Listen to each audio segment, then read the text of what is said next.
Okay, good evening, everyone. We are in part two of our explorations through the question of whether the mitzvah of Amalek, remembering, not forgetting, annihilating Amalek, still applies today.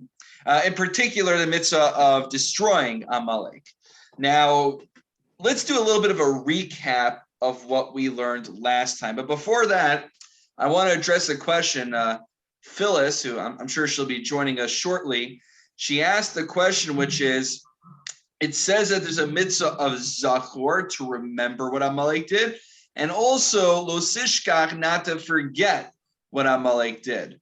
And we know the Torah isn't superfluous. In fact, these are two distinct mitzvos. So in what way are they different? So actually, if you look in the Rambam, which we quoted the Rambam last time, but we didn't look at the entire halacha, so it's not a material I gave you, but right here in the Mishnah Torah right in front of me, Rambam Hilchos Malachim Perik Hey Halacha Hey, he says, Mi pia shmua lamdu zachor bapeh lo sishkach balev. So we have a tradition that says the mitzvah of zachor, of remembering, is by mouth.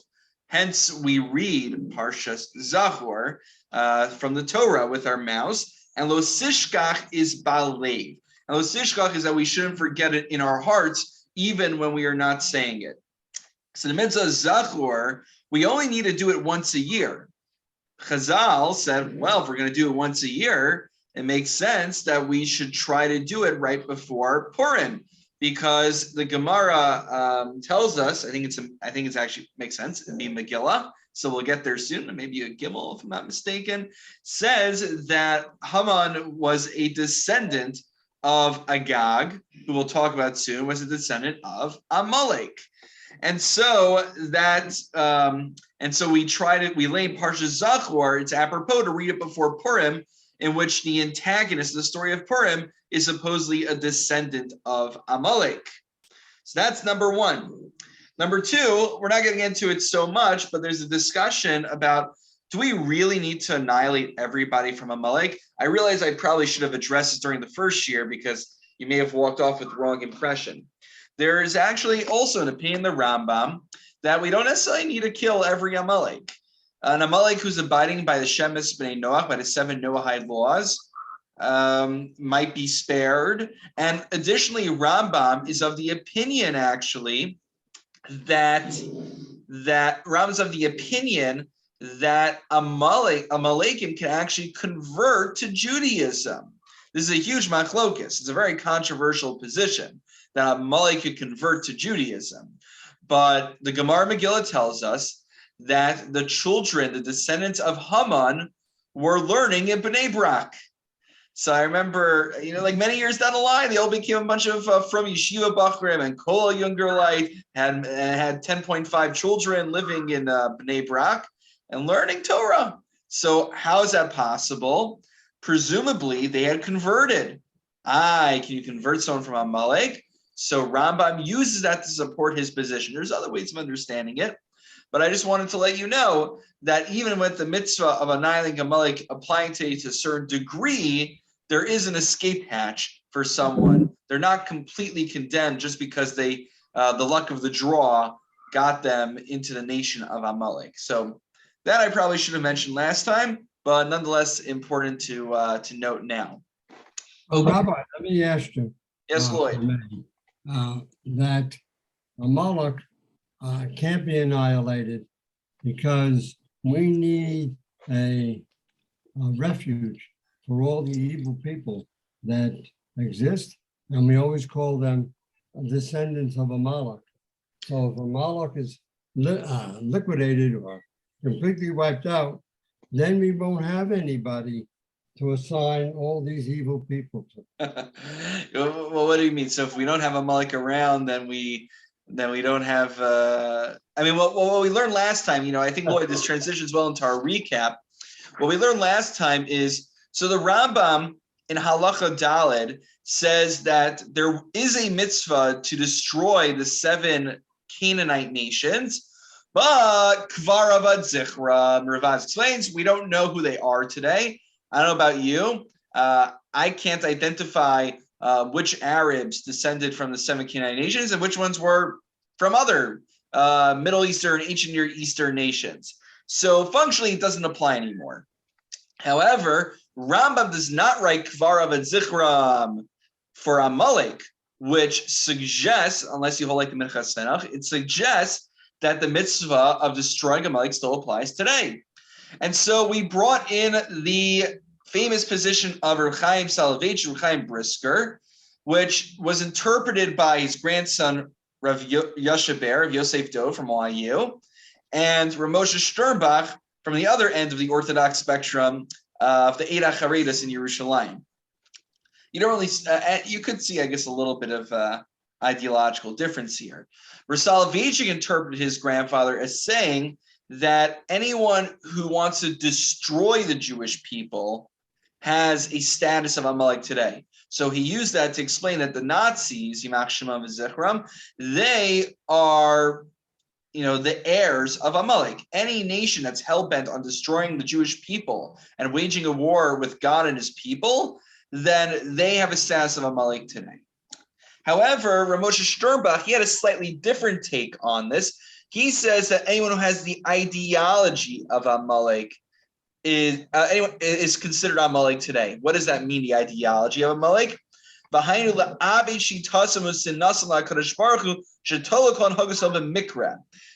we have an imperative to destroy the shita, the ideology and the hatred for God, that they claim that God doesn't exist, or at least God does not have any providence in this world. The world is all just happenstance and coincidences. And so our job is to destroy the ideology, which actually is more moderate than Rav Soloveitch's understanding of his grandfather. Because according to Rav Soloveitch, you have to destroy the modern day incarnation of Amalek, whereas according to Moshe Sternbach, you don't necessarily need to destroy them physically, but it's to destroy them ideologically. Nonetheless, anyone who's following along in the actual material, page Sadi Daled, footnote Mem Hey, he quotes from Rav Elchanan Wasserman, Hashem Yikon Damo, who perished in the Holocaust. He was a student of the Chavetz Chaim and one of the greatest Talmudists of recent years, period. Rav Elchanan Wasserman is amazing. Now, Rav Elchanan Wasserman, there's a collection of his writings aptly named Kovetz Mamarim, and in his essay, Orni Masi Lamelech, he talks about how, it used to be, I'll read for you the actual language. It's an Os Hey. He says, El Shebedoros HaKomen, a Sultan of Torah Yisrael, Nala Malchama Zera Amalek Me'umasa Olam. It used to be our conflict with Amalek there was the Jewish people versus an external threat called Amalek. Almeisha Paraknu old Hatori Menu, but nowadays, where so many Jews have thrown off the yoke of Torah from themselves, Shirtzu Zera Amalek Besochenu. Amalek's descendants have begun to proliferate within our own midst. And so now there are heretics who are ideologically opposed to God and opposed to Judaism, who have appeared within our very own midst. And in a few osios later, in Os Tes and Os Yud, he writes, so what kind of action can we take against him? Think about that. If you're calling fellow Jews Amalek, what's the logical conclusion? What's he basically sanctioning? Well, what's our mitzvah? What was that? What's our mitzvah vis-a-vis Amalek? What are we talking about? It's not a trick question. Destroy. Who said that? Arlene, 100%. Oh, if you're from the side over there. 100% correct, Arlene. To destroy. In fact, that's what he writes. And we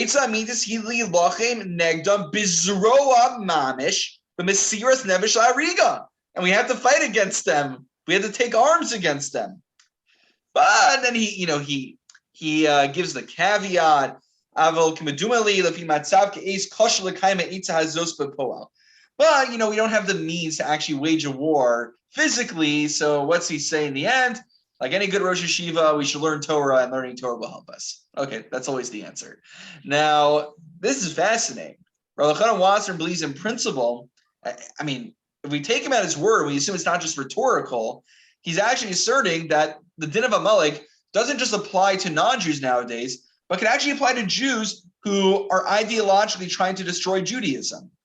Now, he does clarify in that essay, he doesn't mean that the average non-observant Jew, God forbid, we should be trying to get rid of them. That's not what it means. What it means is, most people don't think in a sophisticated manner about what they do in life. Most people don't introspect deeply about theology, but so, they kind of just, whatever they're raised to do, whatever their community does, they're just in it for the ride. But what it means is that there are people who are the leaders of these ideological movements who oppose God. The leaders, the ones who are propounding this heretical ideology, which is lahachis, which is in spite of God, they have a din of Amalek, he says. I am not going to start listing people nowadays who fall in that category. This is recorded and could get me in a lot of trouble. And I'm definitely not condoning any violence. Let me repeat myself again before I get in trouble. I'm not condoning any violence against anyone, period. Done. But if we were to accept Rav Elchanan Wasserman's formulation, his framework, there are Jews from a traditional halachic rabbinic standpoint who would be considered heretics, mumarim lahachis, and according to Rav Elchanan Wasserman, they'd have a din of Amalek, and we'd be chayav to take action against them.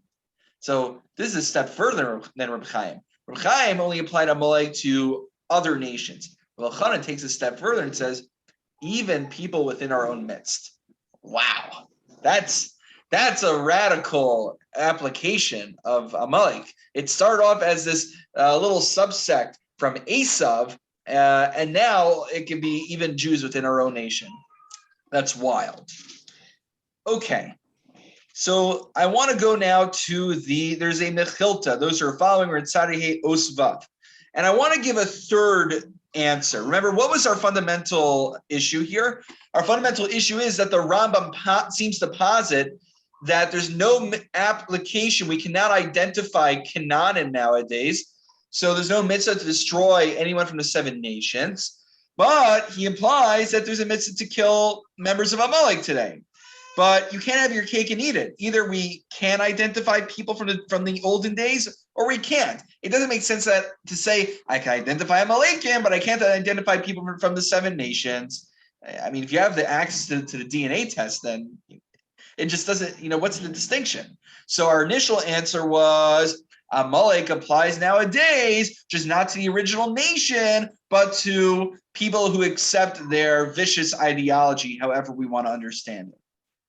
But we're going to give a third approach, which is different than the first two, to reconcile this difference. The Mechilta on the pasuk, on the words mitachas hashamayim, that we're supposed to destroy Amalek from under the heavens. It says shlo yehei nin v'nechla Amalek tachas kol hashamayim. There should be no grandchildren. There should be no descendants of Amalek alive ever under God's heavens. That's our mitzvah. And the question that leaves us with is, well, I know that already. What's the Mechilta adding beyond my basic understanding of the Psukim, which seems to imply that God has a war against Amalek and we're chayav to destroy all of Amalek? What is the Mechilta? What's rabbinic literature coming to add to that which I would not have assumed otherwise? And furthermore, if that is true, why does the Mechilta, why don't we get the same kind of commentary on Canaanim as well? So this is our third approach. The third approach to distinguishing between Canaanim and Amalekim is that the mitzvah, I'll read out loud. V'nir levar, this is Os Zayin. V'nir levar, the shani mitzvahs hachroma Zayin amim and mitzvahs mechietz Amalek be'ikar yisoda. The mitzvahs hachroma Zayin amim yisoda min hachroma Zayin ha'umos. What's the mitzvah vis-a-vis the 7 Canaanite nations? To destroy the nations. To make sure that there's no longer a nation called the Amori. There should no longer be any of the 7 Canaanite nations. Whereas the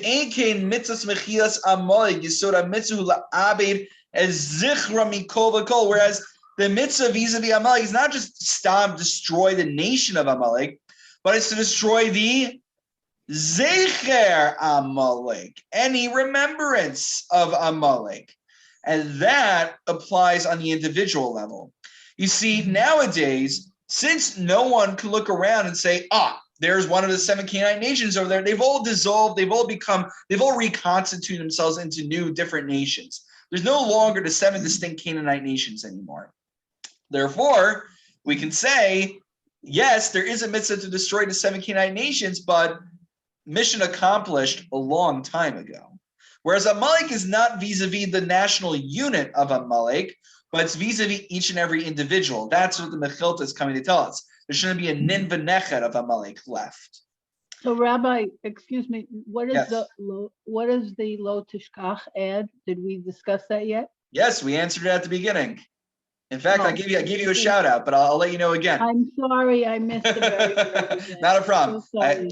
Not a problem. So the difference is that Chazal say, and Rambam quotes in the halachos here, that zachor is bepeh, with your mouth, so that's when we lean it. And sishkach is belev, is in your heart. Oh, thank you. Absolutely. Thanks for making sure we circle back to that. Okay. Now so this approach is great. Now I understand why Rambam says kavar avad zichram, why the mitzvah vis-a-vis cannot no longer apply. And now I understand why vis-a-vis Amalek it does still apply, because the individual still exists, even if the nation of Amalek is no longer identifiable. And with this, we can resolve an issue that comes up in Sefer Shmuel. So we remember in Sefer Shmuel, which I guess is a good plug for Mark Waxshul's shir at 8 o'clock, which I believe is Sefer Shmuel, if I'm not mistaken. Yes. So, so I'm just giving you a preview right now for Mark Waxshul. So the story is that King Shaul, he preceded King David. He's the first king of Israel. Shaul sets out with his military to wipe out Amalek, to fulfill his mitzvah. In fact, that's a big reason why you appoint a king, to wage the wars. That might even be the most fundamental, the fundamental goal of having a king, to wage the wars of the Jewish people. So Shaul leaves, he kills out almost everyone, but would you believe it, he leaves Agag, their king, alive as a captive. And Shmuel comes, and Shmuel is enraged. How do you leave all these sheep alive? How do you leave Agag alive? You didn't listen to God. And so Shmuel himself actually finishes the job and kills Agag. But unfortunately, as we understand, that Agag, during his time in captivity, he had the chance to impregnate a woman, and she bore his seed. And that's how the line of Amalek was able to continue. And that's how we have Haman, in the story of Purim. But the question is, Shaul almost finished the job. Why did he bother keeping Agag alive? If he was able to, if he was fine wiping out everyone else, I would think Agag, the king of the Amalekim, shouldn't be such a tall order for him. So Rav Yonasan Eipshitz in Ahavas Yonasan says, near the Shaul Tov b'mashe hichya es Agag, Agag imo haisim in Amalek. What was Shaul's mistake? Shaul assumed that, unlike Jews, for non-Jews, we determine one's national identity based on patrilineal descent, based on their father. But came along, and so Agag's mother was from Amalek, but Agag's father was not from Amalek. So Shaul said, since non-Jews, their national identity follows patrilineal descent, not matrilineal descent like Jews, and his mother, it's only his mother that's from Amalek, not his father, then I don't have a mandate to kill him. I don't have a right to kill him, just like anyone who is not from Amalek. He's not from Amalek because only his mother's from Amalek, not his father. However, and therefore comes along Shmuel, and Shmuel says, no, we go based on the mother's line for the non-Jews. He's from Amalek, and that's why he kills him. Here's the issue, though, that basically everyone asks on Rav Yonasan Eipshitz. If you look in the Shulchan Aruch, in Even Ezer, Siman Daled, Sif Zion, it says black on white that no, actually non-Jews do not follow matrilineal descent. They indeed do follow patrilineal descent, like Shaul thought. Ammoni shenasa isha mitzris. If an Ammoni marries an Egyptian woman, Havlad Ammoni, the child is considered from the nation of Ammon because the father is from Ammon. Umitri Shanasa Ammonis, and an Egyptian man who marries a woman from Ammon, Havlad Mitzri, their child is an Egyptian because the father is an Egyptian. Sheba Umos Holech Acher Hazachar. For when it comes to the nations, unlike Jews, they follow patrilineal descent. Imkain, Nimsa the Shabbat Tzadok Mashiach Yesagag. If so, question number one, wasn't Shaul right then? Shaul had every right to leave Agag alive because Agag's father was not from Amalek, and Goyim followed the father. That's question number one. And then question number two is, if Shaul was right, what was Shmuel Hanavi thinking? What's the prophet Samuel thinking when he came and killed Agag? No, did Shmuel not look in the Shulchan Aruch and see the din over there? He didn't look in the Shulchan Aruch because it didn't exist yet. But if we're assuming, if we're going through the halakhic framework over here, the Shulchan Aruch is written many, many years later. We're closer to the Shulchan Aruch than Shmuel is, just to give you an idea. So that's the question. So we could use our framework now to resolve this. Remember how we talked about the mitzvah to destroy the seven nations was only vis-a-vis the national unit, versus Amalek was vis-a-vis every individual. He says in Osir Gimel, Revulsion says, "De ein hochinami de ba'alman amrina de ba'umas holech achar hazachar." Yes, in general, like the Shulchan Aruch paskins, Goyim follow patrilineal descent to determine their national identity. For instance, if we want to determine if someone was from the seven Canaanite nations, we would do it based on whether their father is from Canaan. Mikol makom shani mitzvus mechias Amalek, damrina bagam holech achreim. Whereas Amalek is unique. What did Rav Yonasan Ayavshitz mean over here? What was Shaul's mistake? Shaul thought that when we determine if someone's from Amalek, we use the same metric, we use the same criterion as we do for any other non-Jewish nation, patrilineal descent. But what's different about Amalek? When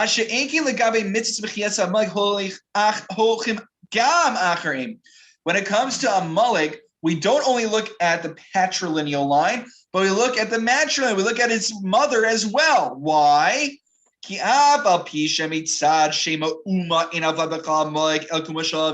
Even though vis-a-vis national identity, we go based on the father for non-Jews. And by the way, that's how it works for Shvatim as well. For Jews, the Shevet follows the father.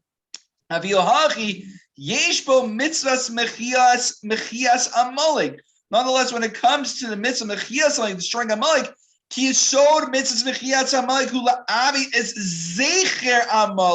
because what's the mitzvah of Amalek? To destroy Amalek as the zecher of Amalek, the remembrance of Amalek. Below ha'uma Amalek, not just the national unit. And since Agag, yes, his father may not have been from Amalek, but since his mother was an Amalekis, he is considered a zecher of Amalek. Therefore, that's what Shmuel Hanavi was saying. And Shmuel Hanavi was saying that you're right, Shaul. It doesn't really sound like this well in the dialogue in Sefer Shmuel, but you can ask Mark Waxel what his thoughts are on this take. The national unit is determined based on the father for non-Jews. But if we're trying to eliminate the zecher, then we all of a sudden become very egalitarian. We look at the father and the mother. And if one of them is from Amalek, even the mother in this case, then he is Amalek for all intents and purposes. That's what Shaul's mistake was. Shaul thought we only follow the father for Amalek, like everywhere else. Kamash Malan comes along Shmuel and told us otherwise. But what's the importance of the Shita? The importance of the Shita is, why does, let's go back to our original question. Why did Rambam say that the mitzvah of destroying Canaan no longer applies? Because the national unit of Canaan, of Canaan's nations, no longer exists. but Amalek, which is about eliminating the Zecher, that still applies today, arguably to the national unit as well, even if we're not capable of identifying them. But nonetheless, again, I want to reiterate what I said at the beginning for those who may have missed it. An important qualification to all of this that I really should have mentioned during the first year, which is Rambam's of the opinion, by the way, that someone from Amalek could convert to Judaism. And, at the very least, if he's keeping the Shemitz B'nai Noach, he might not be subject to being to death like other Amalekim. In fact, as we mentioned, Haman's descendants were learning in Bnei Brak. They became from Kolel people.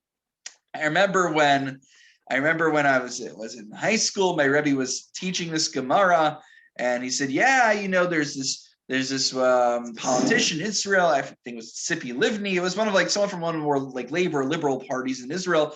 He said, she's terrible for all the Yidden, but her children, Baruch Hashem, they saw the light. Now they're all learning in Bnei Brak and Kolel." And he compared it to Haman. I'm not sure if it's as comparable, but he definitely saw the analogy there. So, do I end off with a blessing that all of our grandchildren should be learning in Bnei Brak? I'll let you guys figure it out for your own families. But that brings us to the end of this is part 2 out of 2 of Amalek. God willing, next time we will talk about women and the mitzvah of Megillah. As guys, I ever tell you my this cheap marketing strategy I figured out? I call it the women and principle. I think I've shared this with you guys. The women and principle, I coined the term. We'll see if it catches on. Is imagine I was posting on the Shul Bulletin. The main title of this year was the mitzvah of Megillah. So, maybe 3.5 people show, or, you guys are great. You show up to everything. But when you title as women and the mitzvah of Megillah, all of a sudden, you sell out all the tickets. People are banging down the doors to get it. Dude, try this with anything. I guarantee you. Imagine the mitzvah. Very insightful. Yeah, imagine the mitzvah of shofar. I was like, oh, the shofar. Who cares about that? Women and the mitzvah of shofar. I know. I only figured this out because I noticed that I did this myself unwittingly a few times, and I'm going to be guilty of that next week. But it came up in our Thursday night Gemara Megillah share, so I figured I'd look into the topic and I'd share it. And I hope you'll all enjoy it. So that's what we're doing next time. And then starting in the second half of February until Purim for 4 weeks, Shoshim Kodem Chag. It'll be advertised soon. Me along with 3 of my younger rabbinic colleagues. You haven't met any of them yet. They haven't been on anything else previously. We are going to team up. If you guys remember, before Elul, remember how we had 4 weeks leading up? Each one of us gave a shiur and it was open to all of our shuls. So I'm teaming up with a friend of mine, Rabbi Dov Winston, who's at the Young Yisrael Merrick, Rabbi Yitzchak Sprung, who's at United Orthodox Synagogues in Houston, Texas, and Rabbi Avi Schwartz, who's the director of OU JLIC at Rutgers. And it should be fun. We have a lot of fun topics lined up, and it's finalized at this point. And I'm waiting till February to start marketing it. So just to whet your appetites that it should hopefully be an exciting series and you get to hear somebody other than myself. So it should be a welcome break for you. Yeah, Rabbi, plug Wednesday's Women's Speaker Series that you're going to present. Oh, that's right. It's this Wednesday, right? Yeah, it's this Wednesday. Wednesday, yes. Give it a plug. We need people. Talk about it for a minute. Oh, okay. Well, I'm going to talk about. So you remember we started talking about femininity, masculinity. We didn't really get that far. Yes, right. Masculinity and femininity from the viewpoint of the Torah. Yes, that's the plan.